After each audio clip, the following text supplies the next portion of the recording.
জান আপনার মতো কত মা ঘরের মধ্যে থাইকা স্বামীর মাল হেফাজত করে সন্তান আদর্শওয়ালা বানায়, নামাজ পড়ে, দোয়া করে, তাহাজ্জুদ পড়ে। আপনি মা কেন পারবেন না? হেদায়েতের মালিক আমার আল্লাহ। আল্লাহর কাছে তওবা করেন।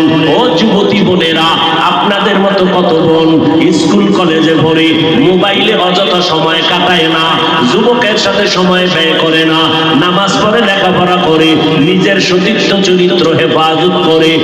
জীবনে প্রত্যেকটা মানুষের অমূল্য সম্পদের নাম হলো সুন্দর চরিত্র। যার চরিত্র খারাপ, ওর টাকা থাকলেও মানুষ চায় না, ও কিছুই মানুষ দেখতে চায় না।